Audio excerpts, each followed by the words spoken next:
Hello बच्चों, स्वागत है आपका संस्कार एकेडमी के इस यूट्यूब चैनल में। क्लास 12वीं की केमिस्ट्री से चैप्टर नंबर 5 पृष्ठ रसायन का अगला क्लास लेकर आपके समक्ष है। और आज के क्लास में हम पढ़ने जा रहे हैं एंजाइम उत्प्रेरण के विषय में, यानी कि एंजाइम कैटेलाइसिस क्या है। तो सबसे पहले समझते हैं बेटा कि एंजाइम क्या होते हैं। इसके लिए हमको थोड़ा सा बायो में जाना पड़ेगा। बायो में क्यों जाना पड़ेगा? क्योंकि एंजाइम जो है वो बायो का ही विषय है। एंजाइम होता क्या है? तो एंजाइम एक तरह का प्रोटीन है। पहले आप समझिए एंजाइम क्या होता है। एंजाइम एक तरह का प्रोटीन ही होता है, ठीक है। और ये प्रोटीन काम क्या करता है? ये प्रोटीन उत्प्रेरक का काम करता है। उत्प्रेरक क्या होता है आप समझ ही गए होंगे कि जो रासायनिक अभिक्रियाओं को की गति को बढ़ा देता है।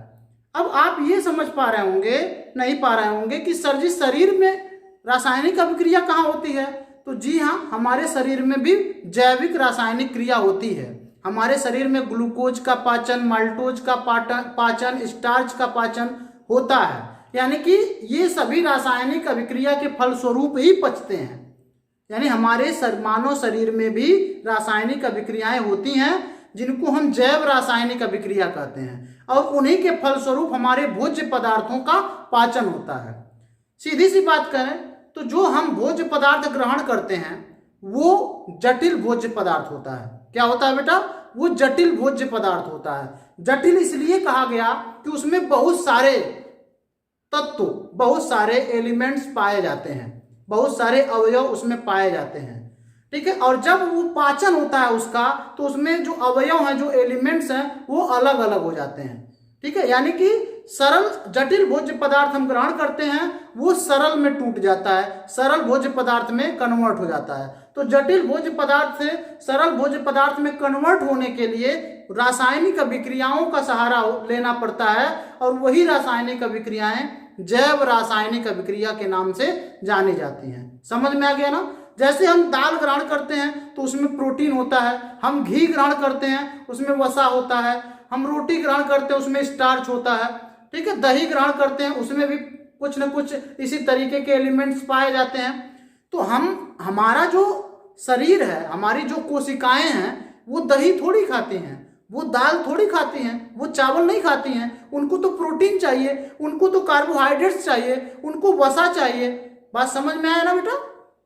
तो उनको ये सब चीजें चाहिए ऊर्जा के निर्माण के लिए, कार्बोहाइड्रेट्स चाहिए।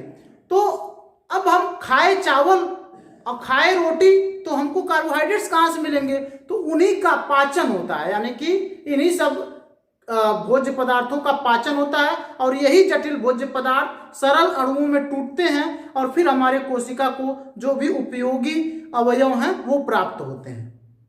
तो ये क्रिया कैसे होती है? जो जटिल भोज्य पदार्थ है वो सरल भोज्य पदार्थ में कैसे टूटता है? वो एक रासायनिक अभिक्रिया के फलस्वरूप टूटता है। और एंजाइम क्या होते हैं? एंजाइम इसी रासायनिक अभिक्रिया में उत्प्रेरक का काम करते हैं। उत्प्रेरक क्या होता है आप समझ गए होंगे कि उत्प्रेरक रासायनिक अभिक्रिया की गति को बढ़ाता है। आइए पढ़ते हैं। लिखा हुआ है बेटा कि एंजाइम जटिल नाइट्रोजन युक्त कार्बनिक यौगिक है। नाइट्रोजन युक्त कार्बनिक यौगिक, थोड़ा शब्दों पर ध्यान दीजिएगा कि एंजाइम जटिल नाइट्रोजन युक्त कार्बनिक यौगिक है। यानी इसमें कार्बन तो है, कार्बनिक यौगिक में कार्बन तो रहेगा, लेकिन नाइट्रोजन युक्त है। ये वास्तविक रूप में ये उच्च अणुभार वाली प्रोटीन होती है। ये क्या होती है? हमने पहले बताया कि एंजाइम क्या होते हैं। वो एक तरह के प्रोटीन ही होते हैं जो जल में कोलाइडी विलयन बनाती हैं। जल में इनको घोलोगे तो आगे मैं पढ़ाऊंगा कोलाइडी विलयन क्या होता है। इसी चैप्टर में अगला टॉपिक है हमारा कोलाइडी विलयन का। तो ये जल में क्या बनाती है बेटा? कोलाइडी विलयन बनाती हैं। एंजाइम जैव रासायनिक उत्प्रेरक भी कहलाते हैं। जो हमारे शरीर के अंदर जैव रासायनिक अभिक्रियाएं होती हैं, या यूं कहें जिसके फलस्वरूप हमको सरल भोज्य पदार्थ प्राप्त होते हैं, तो उसमें वो उत्प्रेरक का काम एंजाइम करते हैं। तो आप समझ पाए होंगे ना एंजाइम क्या होते हैं। एंजाइम एक प्रकार के प्रोटीन है जो जैव रासायनिक अभिक्रियाओं में हमारे शरीर के अंदर होने वाले केमिकल रिएक्शन में उत्प्रेरक का काम करती है। अगर एक तथ्य मैं बताऊं तो आपको हंसी आएगी। अगर एंजाइम ना होते ना तो हम जो भोज्य पदार्थ ग्रहण करते हैं, एक टाइम का भोजन 50 साल के बाद पचता। ये आप मानोगे, और ये फैक्ट है बेटा ये मैं अपनी मर्जी से नहीं बोल रहा हूं, ये आपकी बुक में लिखा हुआ एक फैक्ट है। सोच लीजिए, अगर ये एंजाइम ना होते, अगर ये एंजाइम उत्प्रेरक का काम ना करते, तो हम आज जो भोजन ग्रहण कर रहे हैं ना, वो 50 साल के बाद पचता। कितना हंसी आती है इस बात पे, लेकिन ये हकीकत है। इतना जबरदस्त एंजाइम उत्प्रेरक का काम करते हैं। हमारे 50 साल बाद पचने वाले भोजन को एक दिन में, 1 घंटे में पचा देते हैं। क्यों? क्योंकि वो उत्प्रेरक का काम करते हैं। तो आप समझ गए होंगे एंजाइम क्या है। एंजाइम एक प्रकार का प्रोटीन है, कार्बन उसमें रहता है, नाइट्रोजन युक्त है, नाइट्रोजन युक्त कार्बनिक यौगिक है और एक तरह का प्रोटीन है, और ये जैव रासायनिक अभिक्रियाओं में उत्प्रेरक का काम करते हैं। आइए हमने कुछ जैव रासायनिक अभिक्रियाओं को बेटा यहाँ पर लिख दिया है, जो हमारे शरीर के अंदर होती हैं, उसको समझते हैं। इससे आप बहुत कुछ समझेंगे।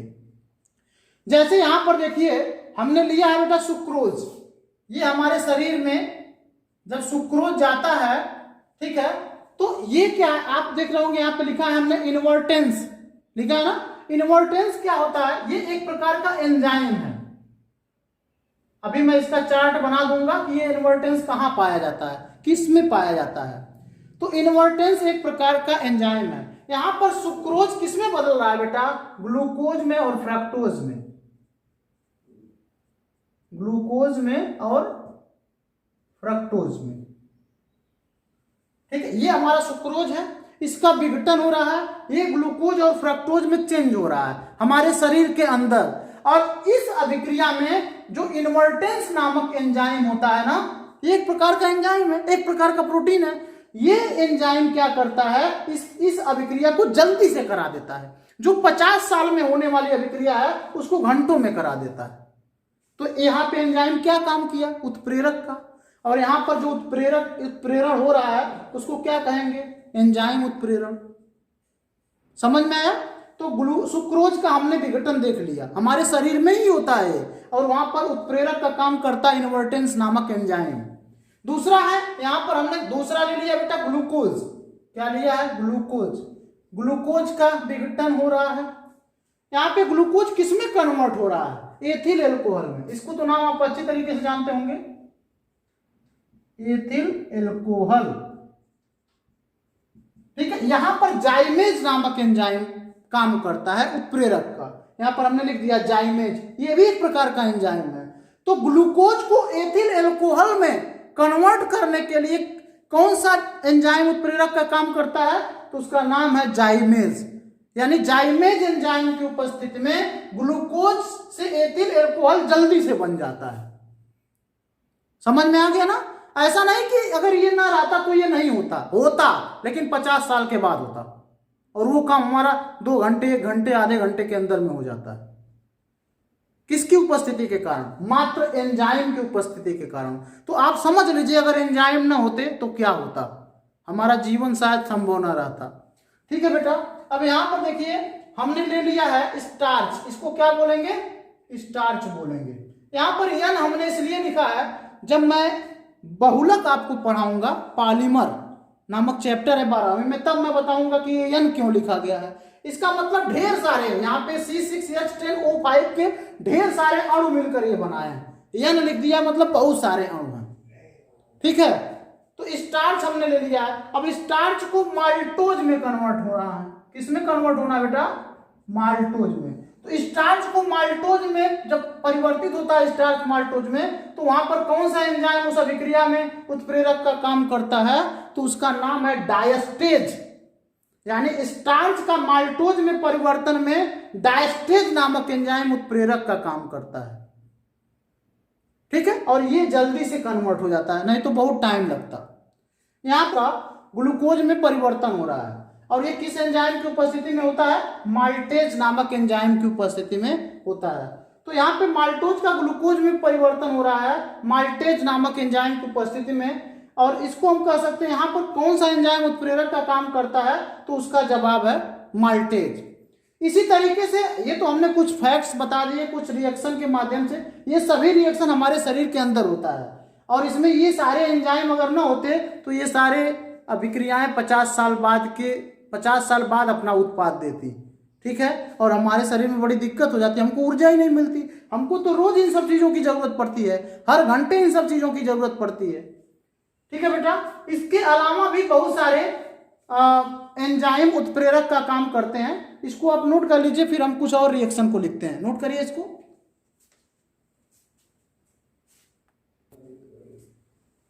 हाँ देखिए बेटा, तो जैव रासायनिक अभिक्रियाओं के अलावा कुछ और भी अभिक्रियाएं होती हैं। जैसे अमाशय में प्रोटीन को पेप्टाइड में कौन बदलता है? पेप्सिन। पेप्सिन नामक एंजाइम की उपस्थिति के कारण प्रोटीन पेप्टाइडों में बदल जाता है। ठीक है, तो यहाँ पर पेप्सिन क्या है? एक एंजाइम है, और वो क्या करता है? वो उत्प्रेरक का काम करता है। दूध से दही का बनना आप अक्सर अपने घरों में ही देखते होंगे। दूध से दही, वहां भी एक एंजाइम काम करता है। दूध से दही बनता तो वैसे भी, लेकिन वो बहुत दिनों में बनता। लेकिन कौन सा एंजाइम है जो जल्दी से दूध को दही में बदल देता है? तो उसका नाम है बेटा लैक्टोबैसिलस। याद रखिएगा, ये अक्सर परीक्षा में पूछा जाता है। तो लैक्टोबैसिलस नामक एक एंजाइम है जो दूध से दही में बदलने में मदद करता है।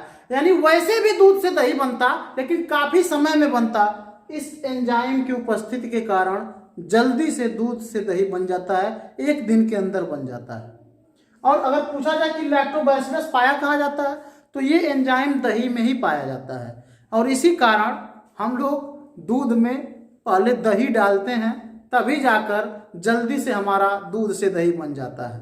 पुराने दही को हम क्या करते हैं? दूध के अंदर डालते हैं, और उसके जब जैसे ही डालते हैं तो उसमें कौन चला जाता है? लैक्टोबैसिलस नामक उत्प्रेरक चला जाता है, और अब वो अभिक्रिया को तेज करता है। जैसे हमने डाला दूध में दही, वैसे ही वहां पे दही बनने का प्रक्रिया शुरू तेजी से होने लगता है। ठीक है, अब यहां पर देखिए, हमने कुछ एंजाइमों के नाम और वो कहां पाए जाते हैं उनका स्रोत भी लिख दिए हैं। जैसे इनवर्टेज नामक जो एंजाइम होता है वो ईस्ट में पाया जाता है। जाइमेज भी ईस्ट में पाया जाता है। ईस्ट में मोस्टली एंजाइम पाए जाते हैं। तो इनवर्टेज नामक अगर पूछा जाए एंजाइम कहाँ पाया जाता है, तो ईस्ट में पाया जाता है। जाइमेज नामक एंजाइम कहाँ पाया जाता है? ईस्ट में पाया जाता है। डायस्टेज नामक एंजाइम कहाँ पाया जाता है? माल्ट में पाया जाता है। माल्टेज ईस्ट में ही पाया जाता है। यूरिएज, ये भी एक बहुत ही महत्वपूर्ण एंजाइम है। यूरिएज ये सोयाबीन में पाया जाता है। और पेप्सिन कहाँ पाया जाता है? वो अमाशय में मिलता है। बहुत सारी हमारे शरीर के अंदर ग्रंथियां होती हैं जो एंजाइम का श्रावण करती हैं, तो जिनसे एंजाइम निकलते हैं। ठीक है बेटा, तो इन सबको भी आप नोट कर लीजिए। तो आपने बेटा एंजाइम के विषय में पढ़ लिया, एंजाइम उत्प्रेरण क्या होता है उसके विषय में पढ़ लिया। जहां पर एंजाइम उत्प्रेरक का काम करे, वहां पे जो उत्प्रेरण हो रहा है उसको हम एंजाइम उत्प्रेरण बोलते हैं। देखिए, हमारे शरीर का तापमान होता है बेटा लगभग 310 केल्विन। याद रखिएगा, मानव शरीर का जो टेम्परेचर है ना, वो लगभग 310 केल्विन होता है। और ये एंजाइम भाई सभी प्रकार के रासायनिक अभिक्रियाओं के लिए एक ताप का होना आवश्यक है। तो अगर पूछा जाए कि ये सभी जो अभिक्रियाएं हो रही हैं वो कितने टेम्परेचर के बीच में होती हैं, तो ये सभी अभिक्रियाओं के लिए 298 केल्विन से 210 केल्विन का ताप का होना आवश्यक है। ठीक है, इनके बीच में अगर रहें तो ये अभिक्रियाएं अच्छी तरीके से होंगी। तो हमारे शरीर का तापमान 310 केल्विन होता है, और इसीलिए बिल्कुल अनुकूल है इस तरह के अभिक्रियाओं के लिए। और इसी कारण जो हमारे शरीर का जैव रासायनिक अभिक्रिया होती है ना, उसमें ये 10 के घाते 20 गुना उसके वेग को बढ़ा देते हैं। याद रखिएगा, ये तो आपको ऐसे ही याद रहेगा। जो हमारे शरीर में जैव रासायनिक अभिक्रियाएं होती हैं, उन अभिक्रियाओं के वेग को इतना गुना बढ़ाती हैं, 10 पर घाते 20 गुना। अगर इतना गुना ना बढ़ाती ना, तो हमने बताया ना कि जो पाचन हम एक दिन में कर लेते हैं या एक घंटे में कर लेते हैं, वो पाचन हमारा कम से कम 50 साल के बाद होता। 50 साल के बाद होता। ठीक है, तो आप समझ सकते हैं कि ये उत्प्रेरक कितना हमारे लिए लाभदायक है। ये हमारे अभिक्रिया जैव रासायनिक अभिक्रिया को कितना गुना बढ़ा देते हैं, 10 पर घाते 20 गुना, बहुत बड़ी संख्या है। तो मिलते हैं बेटा एक नए टॉपिक के साथ अगले क्लास में। तब तक के लिए अपना ध्यान रखिएगा। Have a nice day to you. Thank you for watching this video.